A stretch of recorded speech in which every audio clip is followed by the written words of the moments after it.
Hi friends, it's Miss Tara from the Niles District Library with another awesome Inventions video for you today. This time we're talking about electricity and kind of the big guy in electricity, Benjamin Franklin. He was kind of the first one to really do some really cool experiments with it. So I'm going to read you part of a book today. It's called How Ben Franklin Stole His Lightning. So I'm going to read you part of that book today, and I'm going to show you a really fun art craft / little science experiment that you can do with it. So here we go. Are you ready? Here's Benjamin Franklin stealing lightning. It's true. The great Benjamin Franklin really did steal lightning right out of the sky. And then he set out to tame the beast. It goes to figure, though, because he was a man who could do just about anything. Why Ben Franklin could swim faster, argue better, and write funnier stories than practically anyone in colonial America. He was a musician, a printer, a cartoonist, and a world traveler. What's more, he was a newspaper owner, a shopkeeper, a soldier, and a politician. He even helped to write the Declaration of Independence and the Constitution of the United States. Ben was always coming up with newfangled ways to help folks out. He was the guy who started the first lending library in America. His post office was the first to deliver mail straight to people's houses. He also wrote almanacs that gave hilarious advice about life and told people when to plant crops, whether there might be an eclipse, and when the tides would be high or low. And he helped start a hospital, a free academy, and a fire department. In colonial days, fire could break out at any time, and it was lightning that caused some of the worst fires. Many people believed that being struck by lightning was punishment from God. Whether thunderstorms were brewing, they would ring the church bells for all they were worth, but it didn't do a lick of good.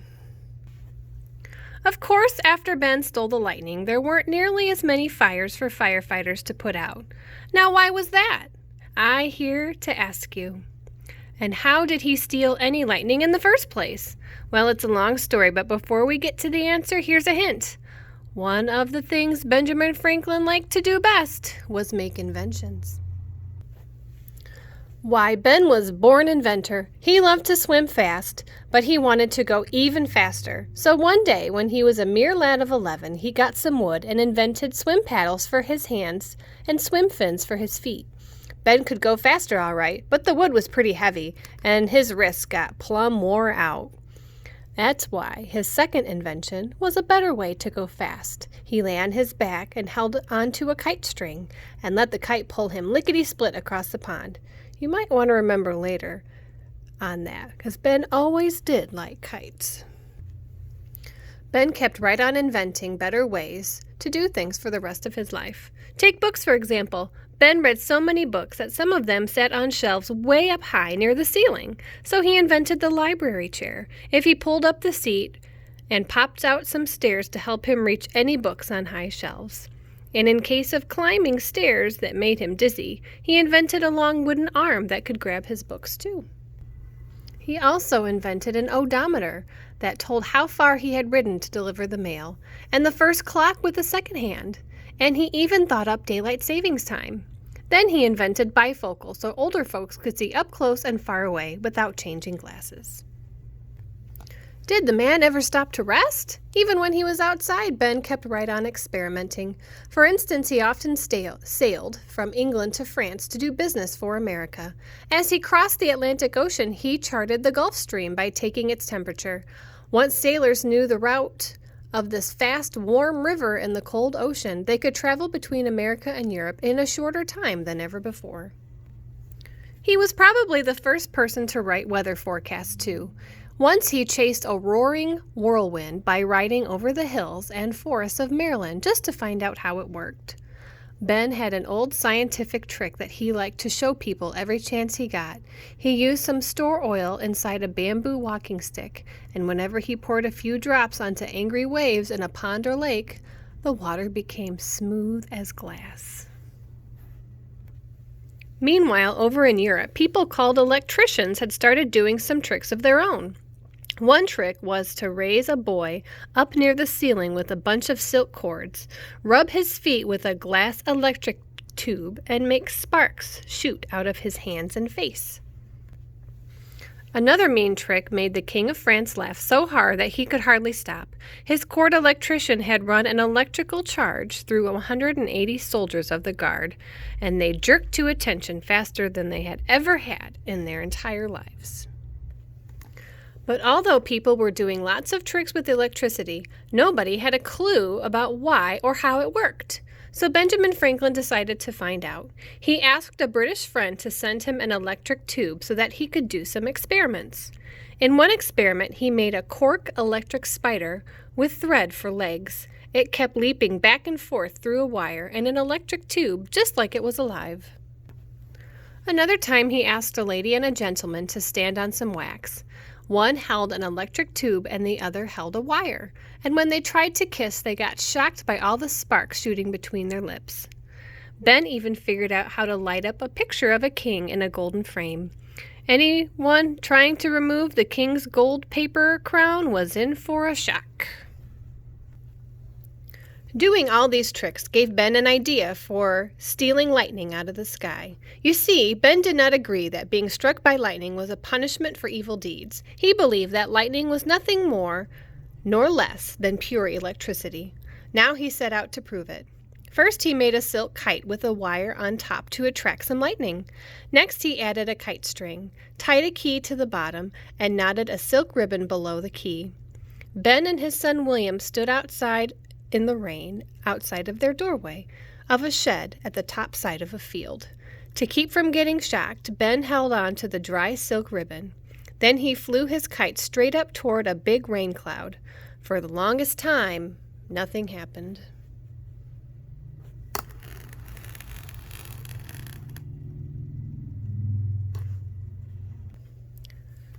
Just as Ben and William were about to give up, the hair on that wet kite string began to rise up and stand at attention.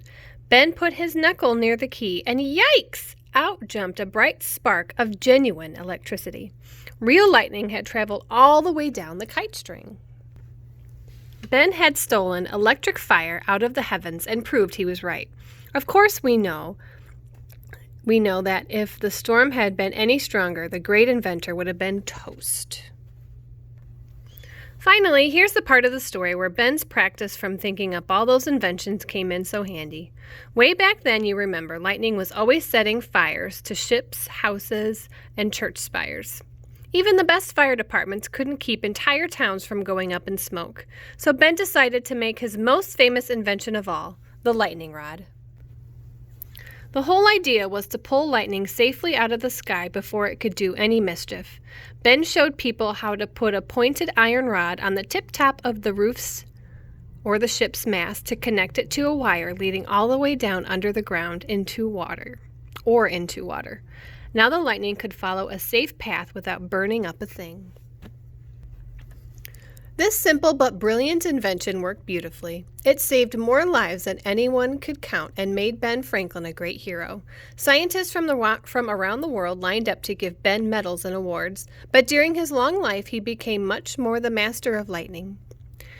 Why America fought against Great Britain for the right to become a free nation.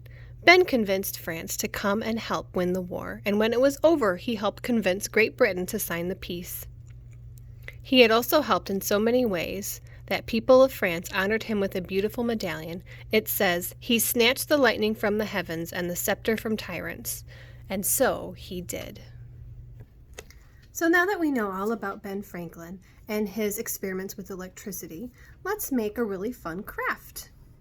We are going to make this guy. And he has little light up antenna. Now you can make him an alien, you can make him a worm, or you can make him a beautiful butterfly. Completely up to you. With little antenna, or you can make him eyes that light up. And here is what you need to do this really fun science-y art craft. If you want to make butterfly wings, you need a piece of paper.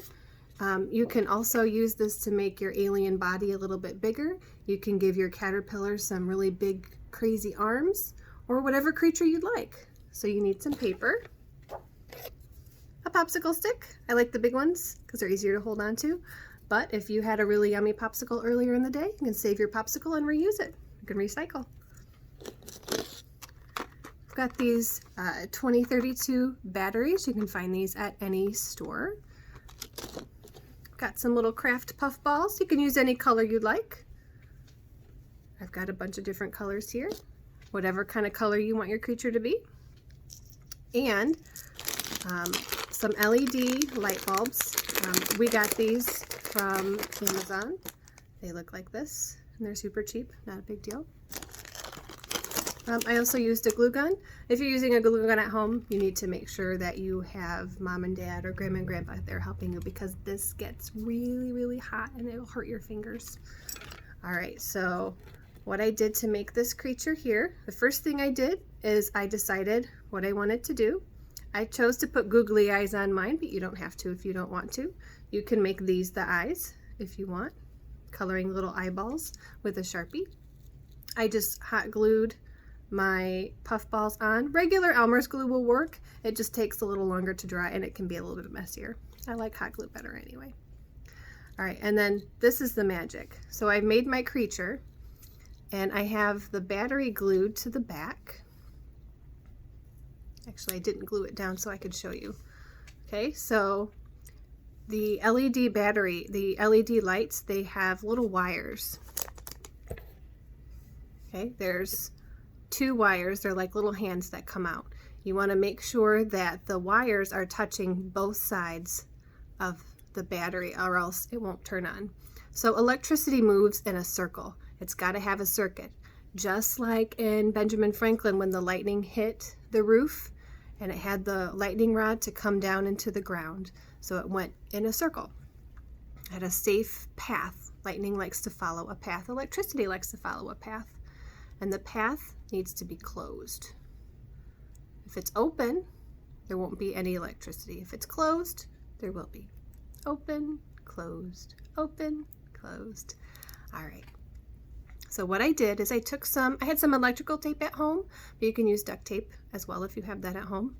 And I taped one of the arms onto one side of my battery and left the other side open. It's going off because every time it touches the back side of the battery, it turns on because the circuit is closed. All right, so I did that, and then I put some tape on it so I could take it off and show you, but you would hot glue onto the back of your little alien, your little creature, your little worm, your little butterfly, whatever you want, your little monster. And now on the other side, whenever I want to make it light up, I just have to close my circuit. Open, closed, open, closed. And then your little creature can light up. I wanted to make mine a butterfly because I like butterflies. I think they're beautiful. So I made little wings, and you can glue those on. Or you can tell the story of a chrysalis by starting with the worm and ending with a butterfly. Just like Eric Carle's The Very Hungry Caterpillar. All right, so another option that you can make, and we've made this here at the library before. We made these at Thanksgiving. These are little turkeys, and their feathers are the lights. So you do the same thing that you did. Miss Meg used 3 lights instead of 2 to have a beautiful little light up turkey.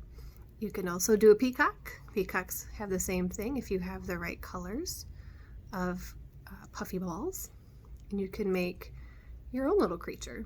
You could even make a really cool dinosaur that have the big plumage. Anything that you'd like. So that's what we have about Benjamin Franklin and his lightning electricity today. I hope you enjoyed the video, and we'll see you next time. Bye, friends.